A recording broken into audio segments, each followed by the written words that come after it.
when you owe $10 million that you don't know where it's going to come from and your hair starts falling out, thankfully it came back, and you're grinding your teeth at night and all the other stuff. Honestly, if there was ever a time I wanted to quit, that was the time. But then I kept going. And because of the fact that I kept going, that's what got me to the place where I am today.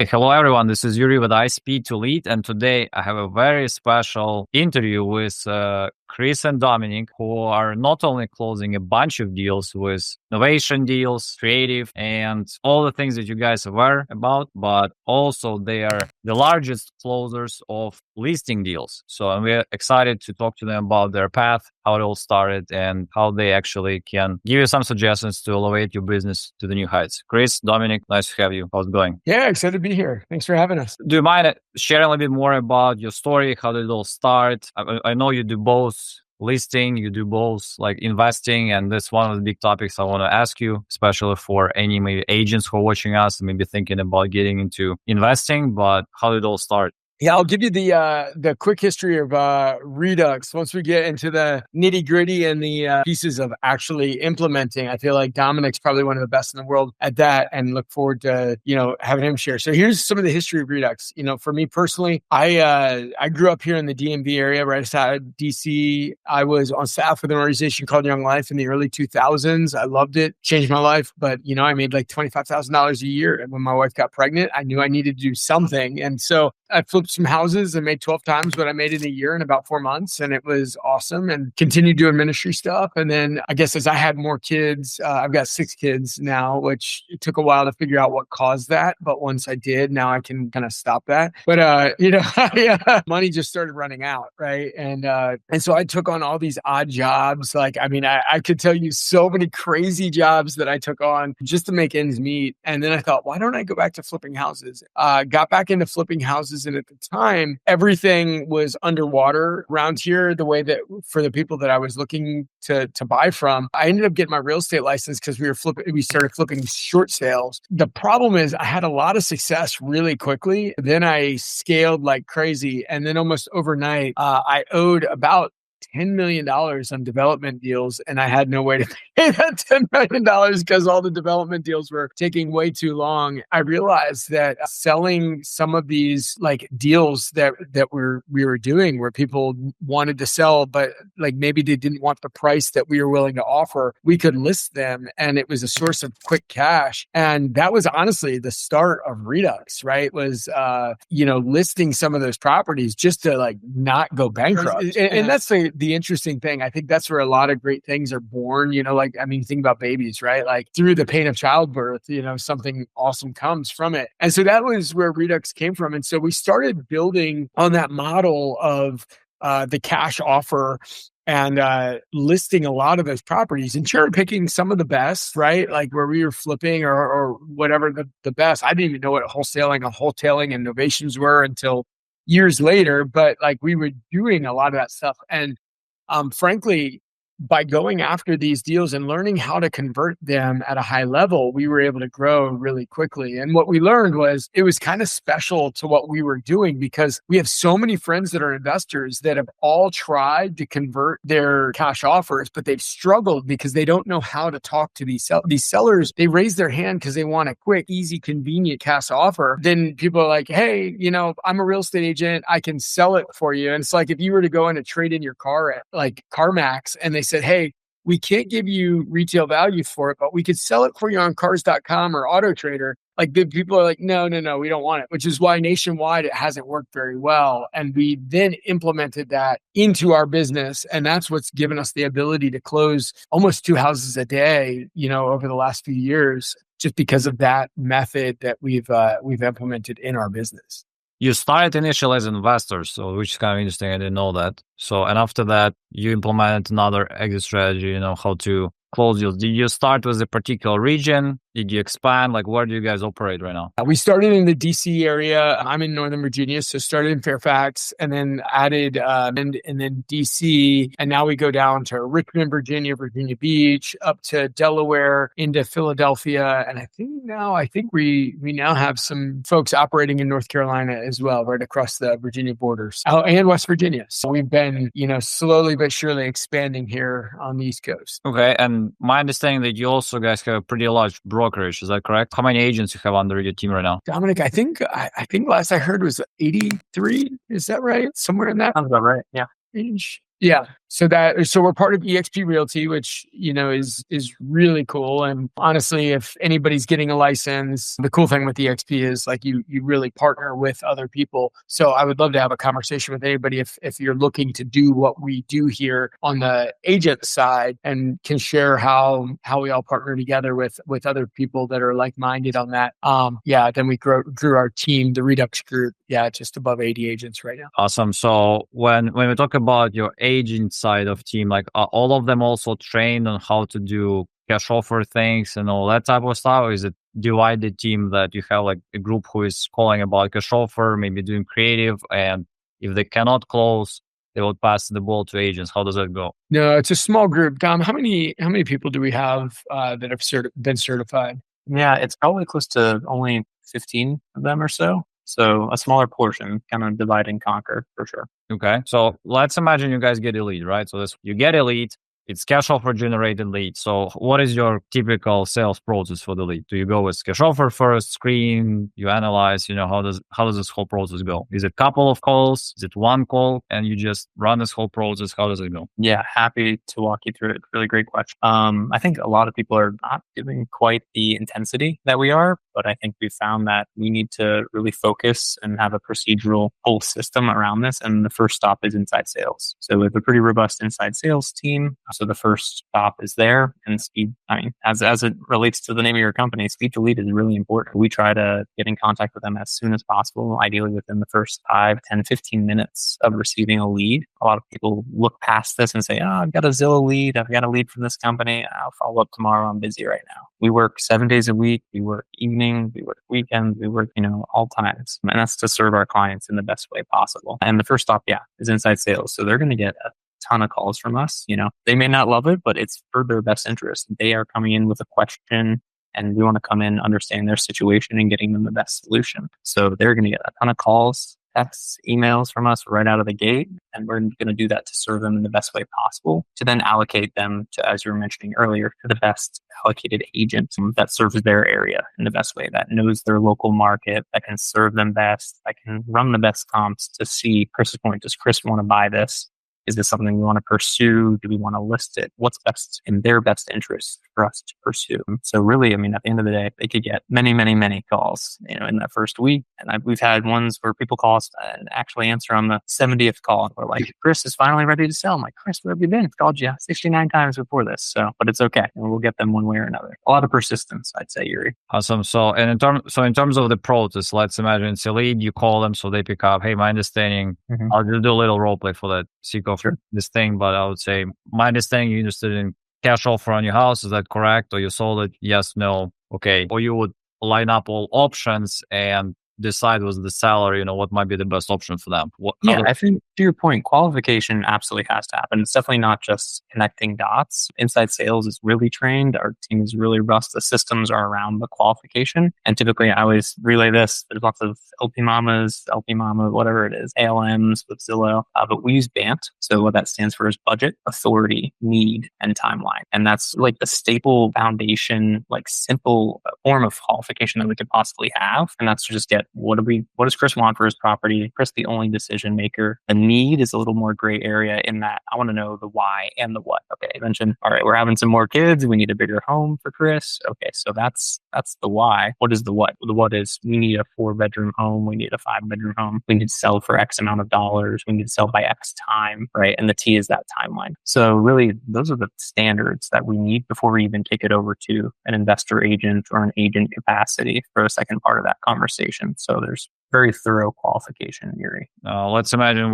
I hope in most cases we talk to the owner. So if it's not an iSpeedtoLead, you always get, refund if you buy a lead. On the timeline, we would probably share the timeline, but some of them, probably most of them would sell like within 2-3 months ideally. So that's a big thing. In terms of price, they probably want like, 90% RE or something like that. So after you share about it, so after you understand that, let's imagine from the situation that I shared, what's the thought process of your sales guys would be? Yeah, I think for the inside sales guys, we're not kind of allowing them to make that determination. If it's something where there's a good margin, there's someone that needs to get out of a pickle, maybe Chris is willing to help them. Maybe it's more traditional and that's more of an ideal approach. So that's how we take it from there. Any thoughts on that, Chris? Just how we'd approach each and every deal? Because I know you get a lot of the calls secondary. My team kind of handles the front lines and you handle the nitty gritty of, does this make sense? Is this a good investment? Is the net ROI good for them and good for us? I mean, obviously, we're always going through the decision tree first. Is it a flip? Is it a wholesale? Is it a buy and hold? Is it a Novation? Is it a sub two? What is it on all of that? And then if it's none of those, then we flip it over to a listing. But with our listings, we're also looking to take a higher commission than a normal commission. Like we just had one that's closing, I think next week, where somebody was in a pre-foreclosure situation. They didn't even have an auction date. They were just pre-foreclosure, behind a couple months on payments. And so we created an opportunity for them to feel confident and comfortable. And we had a 5% listing commission on a $700,000 property. What is that? Like $35,000, which is a good wholesale fee on any piece of it. But it was so much less complicated because it was just a listing agent commission of 5%. And then the seller paid a buyer's agent 2.5%. So it was a 7.5% total commission. And it worked out great. And the sellers are super happy. We're happy. And it was a little bit better than, I'll tell you what, like everybody looks to dispo properties, that they're wholesaling. And there's no dispo tool better than the MLS. Let me ask you that part. Since you mentioned the price of 700,000, I know a lot of wholesalers and investors, they kind of shy away from a lot of deals that are like over 500,000. Would you say, do you guys have any, maybe criteria when you definitely know that we are shifting to listing, or we definitely want to buy and hold this, or we definitely want to, do Novation, all those things. So how does those criteria line up in your company? Yeah, I'll share on this one. It's so interesting. About a year and a half ago, we had a $2.5 million property sell in Arlington. And within that same 24-hour period, we had a $12,000 property sell in Baltimore, right? So we have the whole gambit in the area that we work in of all the different properties. And so anybody that says, oh, it doesn't work with this price point or that price point, like I'm just telling you, like literally $12,000 was a rounding error for the $2.5 million property, right? Like it wasn't even the closing cost. So that's where we're looking at this and just saying it's just all about where the numbers are. So if you're looking at like a townhouse where there's a gazillion comps, it's so much easier and you can feel so much more confident. As soon as you get out into more rural areas, which we cover as well, areas where the comps are not necessarily apples to apples, I feel so much less confident on the comps because it's almost impossible to be confident on the comps in that area, especially with this changing market, with the interest rates changing, like the market, like what buyers' appetites are changes day to day. It's so much harder to be confident. And at that point, I'm much more into like just listing a property. So it's less about price point and more about, certainty on comps. And, when you're looking at a townhouse or a condo that has a ton of other apples to apples comparisons, that's really easy. But when you start looking at like a single family rambler and the next closest one was 3 miles away and maybe it was like 500 square feet different and it was built completely different or whatever, and you're guessing based on price per square foot or other tools, I feel like that's where people get burned and they get burned really bad. And not only that, the other piece is, as much as we're in this business to make money, I do think that we also want to do right by people. There's a lot of wholesalers, there's a lot of flippers, there's a lot of agents, there's a lot of people in our industry that just, they screw people over because they don't know their numbers and they're guessing, and then they put people in a bad situation. So I do think it's important for us to do the best we can to know our numbers. And then if we don't, that's when you flip it to something like a listing where you're not giving them a promise of an offer that you've just got no clue whether it'll really sell at that price. That's actually very important. That's what actually I like about this agent investor approach, because you always have the best solution for the client, doesn't matter what the situation is, and you will still make money. So I think that's where a lot of people should tap into that more. So here's one thing, like I spent a lot of time helping a lot of investors understand how they can monetize their dead leads. Tony Robbins told a story a while back, and if you are solely an investor and don't have any sort of agent referral partners or anything else, like I'm telling you, you are missing out. So here's the story Tony Robbins talked about. He talked about these mill workers, right? These mill workers, they were milling the wood, but their margins were razor thin. They were not making a ton of money on it. And one mill worker got this idea. What if I were to repurpose the stuff that we're throwing away as trash, the sawdust? And he started repurposing it for handles, for particle board, for, just for fuel, like wood, like to burn the sawdust, like all these other ways. So they started taking this stuff that they were throwing away as trash and then monetized it. And all of a sudden these milling companies were making a fortune because their margins just got way, way bigger. And that's what I think a problem is with these flippers and wholesalers and investors, that they're just throwing away dead lead, where, there is literally millions of dollars every single day selling, where somebody has raised their hand in your database saying, I want to sell, but they just don't want to sell at your price. So all you got to do is solve the problem here, and then you can monetize it and make a fortune. You guys also mentioned that you do novations. So I'm kind of curious about it. Is that correct? So yes. How do you decide when you do novations, or we're just going to list it by ourselves? Like, what's the thought process there? Is it like you list in the areas where you have, like, we have a license and we do it here, and you do novations in some other regions? Or how does that typically, how you decide on that? I prefer that. I would prefer to just have a higher commission, honestly, but some people just say they want a guaranteed number. And if they want a guaranteed number, okay, that's fine. Like, your number's going to be lower than what you'd make if we had a high commission cash offer. But like, that's the whole thing, is like, what did Zig Ziglar say? You can have everything you want if you help enough other people get what they want. And so that's the whole piece there. We've just got, the most amount of tools in our tool belt. So when somebody says, this is what I want, we can just give it to them. Can you elaborate a bit more when you mean they want a guaranteed number? If they have novations, what's the difference between that versus you just listing? Are you talking about, like, if you list, you can reduce the price and play with that, and novations just guaranteed fixed price and we're going to make the difference? Or what do you mean by that? Yeah. Novation is a guaranteed fixed price with a cash offer. So agents are not allowed to say, hey, we'll list it at this price and keep everything above that, because it's called a net listing. And so you're not allowed to do that. But what we can do is say, hey, we're going to charge a large commission, and if you don't make this much, then we'll lower it. But if you make more, then you make the difference, right? So they're able to do that. And we had a situation like this where we charged a 17% commission on a $500,000 property, which, do the math, that's a 6-figure commission. We did that about 3 or 4 years ago, and the seller was totally fine with it, right? Those are the kind of things where you're just saying, okay, how can I solve this problem? You solve the problem. But I personally, I think the less friction, the better.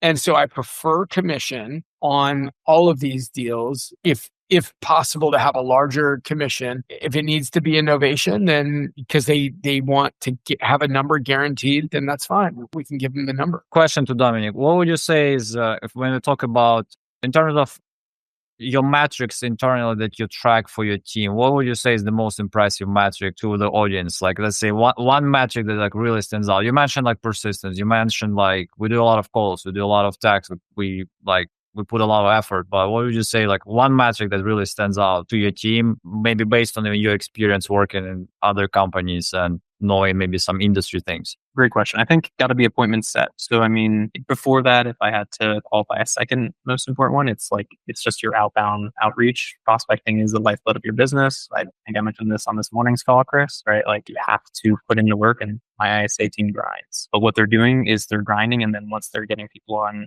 the phone, they're having quality conversations. So the metric that I'd be aiming for is, anywhere from 5 to 10 appointments per day. They have a really stellar inside sales agent, and they're good at what they do. They know their role. They know good people to connect them to. They know the nuances, the gray areas, the when this is innovation. They kind of have the insights. They're maybe not the one pulling the trigger on that, but they know where this is probably going to lead. You're going to have a stellar experience the rest of the way down that sales pipeline. So it's got to be exceptional appointments from your inside sales, the initial person qualifying it. We've had lots of different, people people working in these roles and the people that are best in this inside sales role are qualifying the best opportunities and getting them to the best agents or investors pursue it. Awesome. And any insights you can share how you guys schedule appointments in terms of, okay, you mentioned we call in the evenings, we call on Saturdays. Are you trying to always get like the fastest possible? Are you trying to schedule next day? How does that process look like? Yeah, same thing. Your company, right? Speed to lead. So it's call as soon as possible, as many times as possible, and get that appointment set for as soon as possible. If it could be a same day appointment, that's perfect. Does that always work out in reality? Probably not. But next day, and the further out, the things, just the metrics speak for themselves. The further out that appointment gets scheduled for, the more likelihood that's going to get canceled. People are going to forget about it. Something's going to come up, medical issues, whatever, right? Like life is going to happen. So, hey, Chris, can we meet with you in an hour? Right? Can we meet with you later today? Great. Let me pop by. We're going to do that valuation of your property, get you an offer. Like that's the ideal situation. So just immediacy in this whole world of an easy button and instant gratification, right? The Zillow model of book a tour 5 p.m. today. We're doing that on the sales side. Cash offer, easy button. How do we deliver it to them? Awesome. So question to both of you. So let's talk a little bit more about lead generation. So you've been in the business for a while and you also know all the agent generation ways of getting leads. Yeah. First of all, do you mind me asking, like, what's your lead generation path overall? Like since you started, maybe things you tried, things that are maybe used right now versus things that you understood that works the best for you right now? When I first got into business, it was pre-foreclosure. And even to this day, I think pre-foreclosure is, they have a massive amount of pain, right? And they have an end date, right? Somebody that they inherited a property, they want to get rid of it, but they don't have to, right? Like pre-foreclosure, they either have to sell or the bank's going to take it, right? And so, that one of my, quotes that I love all the time is like, if you've got a bad headache, it's really bad for you and it's great for Tylenol, right? And so we get to be Tylenol, right? For people in pre-foreclosure. So I think that is honestly one of the best options. And then other than that, pay-per lead services like this service is awesome because, it's just delivered to you. Now, are there other opportunities, other services out there where maybe the cost per lead is lower? Sure, but you're down the funnel further and you have to work it through the process. Right away deals, pay-per lead deals are great because the speed of those are just so much quicker. And I think that we're in a business where everybody gets distracted, and even a team like Dominic's team, right? Like Dominic's team, what do we have? We have over 100,000 leads in our database, right? That have raised their hand at some point and said, so at some point, like obviously we have all the software warming it up and letting us know when people are interacting and showing like any of the things that are pointing to activity that's helping our team do this. But the reality is, the quicker we can speed up that cash conversion cycle, the more successful you can be in business. Let's talk about iSpeedtoLead then. So how did you find out about iSpeedtoLead first time? How did it all start? And maybe some of the things you like, the most about iSpeed. Yeah, Gene and I are in a mastermind together. Actually, I'll be there next week in Tampa, and had a discussion on that. Especially, I think talking more on the agent side, cashing in on those deals. But then we just talked through all of what we were doing and started doing some deals together, and then turned into the what we're doing now, and it's been spectacular. Awesome. So when we talk about cash deals and we talk about listing deals, so what would you say your biggest cash deal that you got was iSpeedtoLead and biggest listing deal you got was iSpeedtoLead? Dom, are you able to answer that question? I'm not sure I have the full numbers, but I know that we've closed 15 deals this year with you guys, and we've got another 15 more cooking and another 120 that are being worked. There's a lot in the pipeline for sure. Okay, is there a particular one deal that stood out of all of them? Chris is more involved on the tail end. Do you have a particular one that? Yeah, probably one of my favorite ones, just down in Virginia Beach. It was actually a Novation. It's super simple and easy, and it was talk to them. 3 weeks later, we were closed, and I think it was like a $60,000 spread on that deal. It's less about the giant margins and more about the turn cycle, right? Like that's where it's just super important. Like a friend of mine, has a development business, and they sold 2 of their spec homes and netted $500,000 in a month. And they were very excited about it. But one of their coaches asked them how long they'd been working on it, how long they'd owned it, and went through the process. And they realized that for the time that they've been working on it, they made about $10,000 a month to make that $500,000, right? Then he asked the question, he's like, okay, and how much time were you working on it every month? And then you realize that by spending all that time, yes, they did have one big payout, but it was 3 or 4 years of working it in order to have that one big payout. And so, having deals that just turn fast without the headache is so powerful. Then, I think we've got a number of deals, $700,000, $800,000, $900,000 deals. I think we have $1 million listing, so all of those are the commissions are the size of wholesale deals. Yeah. We just have a number of deals that are working together with this. And like Dominic said, another 15 in the pipeline here. And then, all of the other ones that were in a massive follow-up process with. So that's where I see this conversion cycle really turning into a big win for all of us. And I'm going to have a question about this time thing because I'm very sensitive about that part. But in terms of listing, do you remember your biggest listing that you had with us, or in terms of percentage commission or just the price of home? What was that? Yeah, I think Terrence's one is $1 million listing, correct? That's right. Yeah. Yeah. And he I believe charged 4.5% on that for the listing commission. So it's $45,000 for a listing, right? This is not a wholesale fee. This is for a listing of a property, no liability other than your insurance, right? Like you're not taking it down. You're not having to. Your dispo is putting it on the MLS and doing the MLS agent work. So it's pretty cool. And where is this deal? It's in Maryland. Question about time, because I think that time is the most undepreciated commodity in real estate investing. Do you have any metrics that you track in terms of how fast we close? Or I know there are cash conversion cycles, all that type of thing. These are some particular metrics in your business that you track to make sure that you close things fast, and how does that account in your whole strategy? Yeah, this has been one of those things where the market's a little bit slower right now, and so days on market has increased. This has been something that we as a company, I know everybody loves to share their highlights and doesn't love to share their lowlights, but we as a company have had longer days on market, so it's taking a little longer than the 30-day turnover, but that's what it had been, was about 30 days from the time we list it to the time we get paid.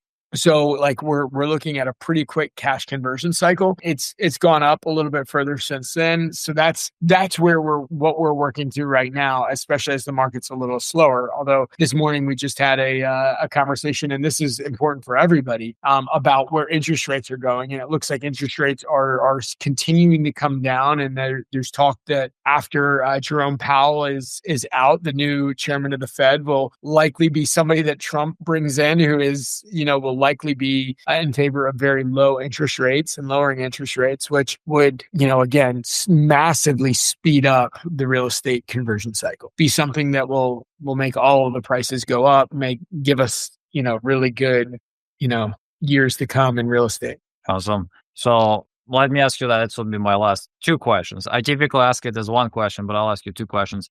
What are the top maybe 3 advice, and actually we can take from both of you. So what would you guys say your top 3 advice for people who are just trying to start investing, like wholesalers? Like we have probably 50 or 60% people who are watching. I don't think they're licensed even yet. But they watch maybe some videos. We want to get into wholesaling, investing, just want to get it done. What are top 3 advice you might want to give them?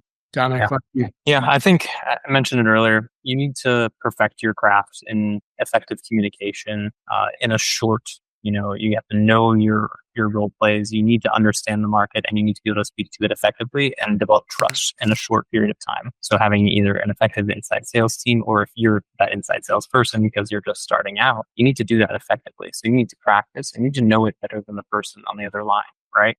You need to understand the general market of their area. You need to know their neighborhoods. You need to know what their neighbor's house sold for. If you're calling specific ones, yeah, you better. But if you're calling as a general outbound blast, you need to just know your stuff and you just speak confidently, instill trust, and then get there in person. So you just have to prospect incredibly well and then don't give up, 2 weeks in when you don't have the same amount of appointments that you thought you would. That conversion is going to go. I think Chris has a really great story on just how many calls it took to set the meeting and when he first started versus years in. And it took that effort, took that grit and determination and not quitting, because this is not for the faint of hearts, for people that are gritty and want it. And those are going to be the people that survive. Okay. Chris, would you like to add anything? Yeah, I just say, the people that are willing to just do it and do it. There's this old, it's super cheesy. And I just acknowledge it. Dominic's laughing because literally probably 2 to 3 times a year, I have our team listen to this, maybe even more. And my family is so tired of hearing it. But this old cheesy 18-minute video by a guy named Art Williams called Just Do It. It's life-changing, right? Everybody thinks about doing stuff. Everybody talks about doing stuff. Everybody says, I'm going to get fit. And then they, go to the gym for 3 days and then stay fat, right?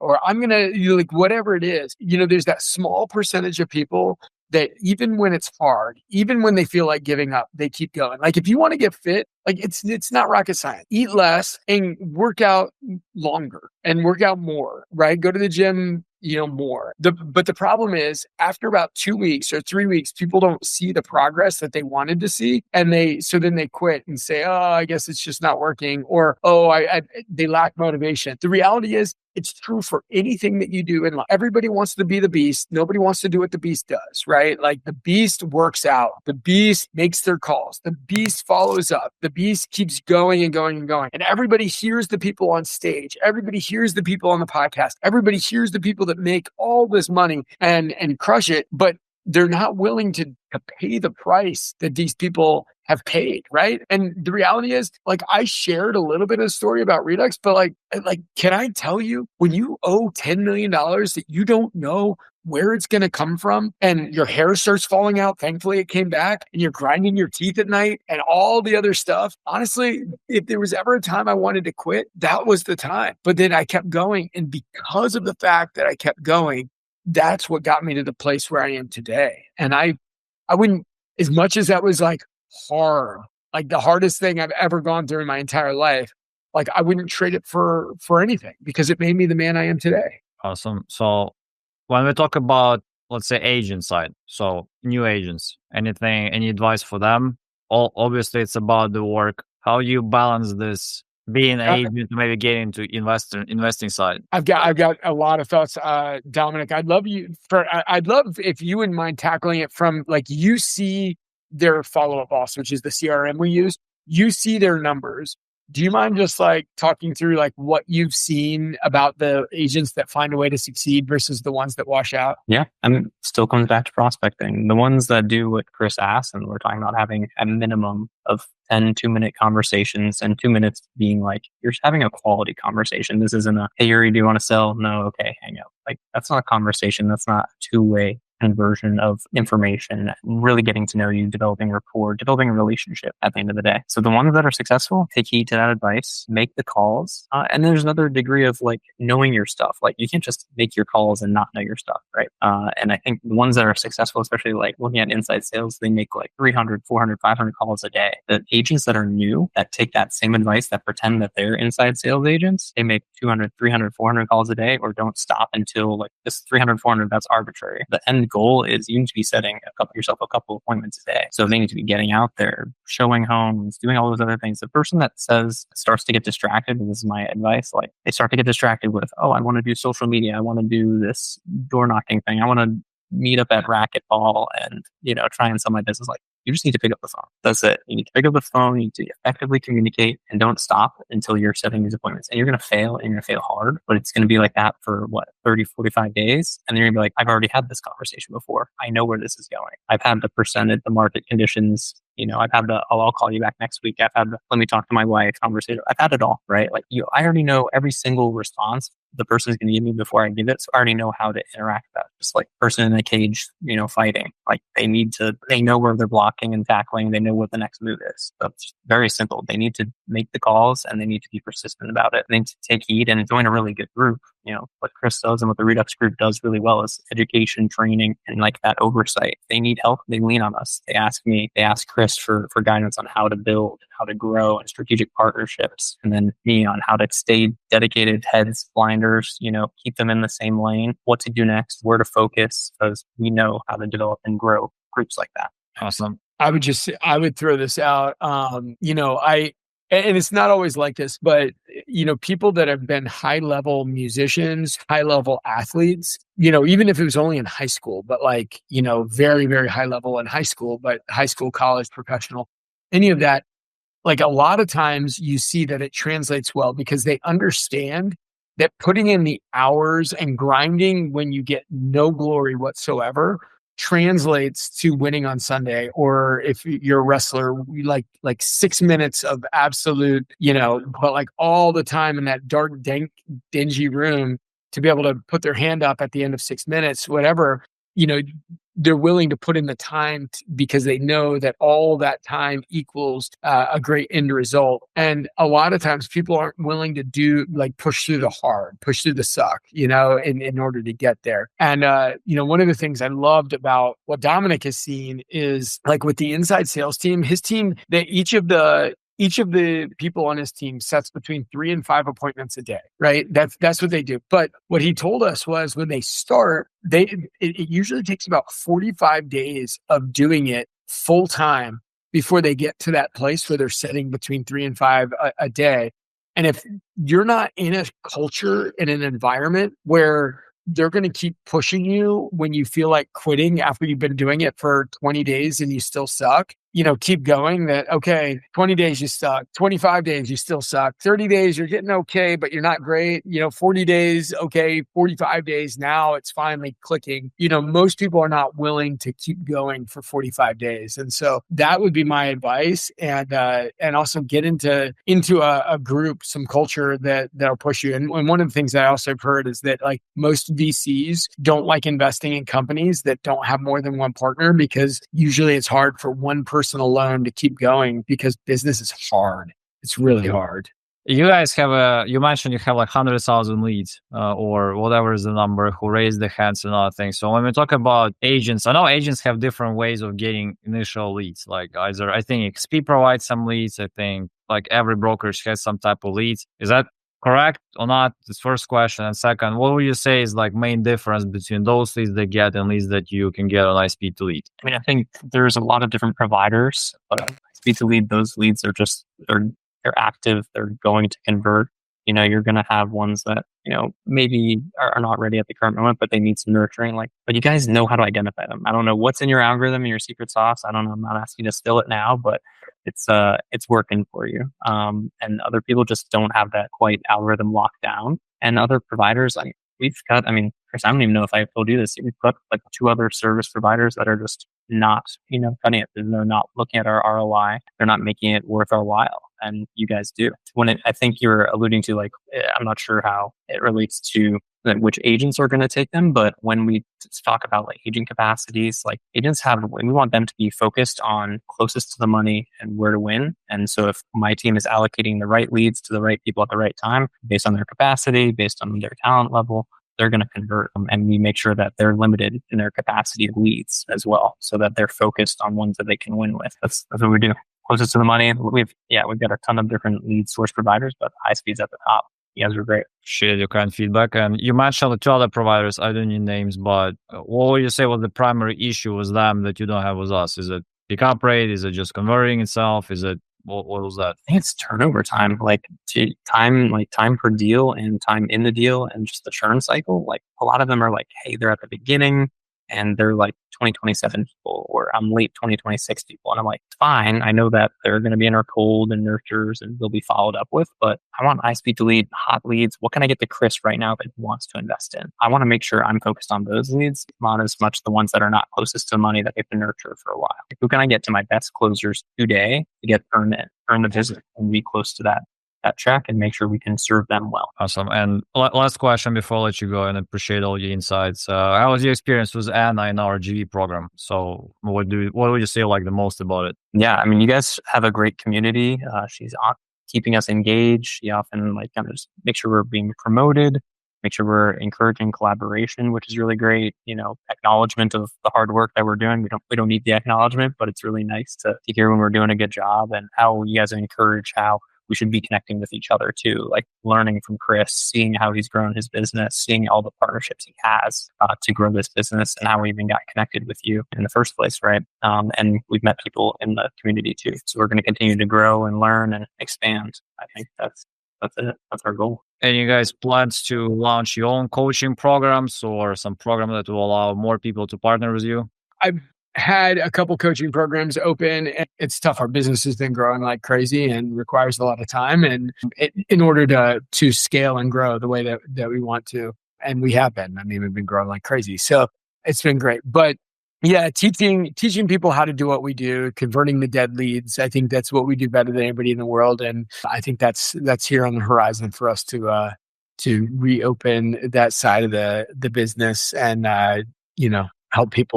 help people really not throw away these dead leads, but learn how to monetize them.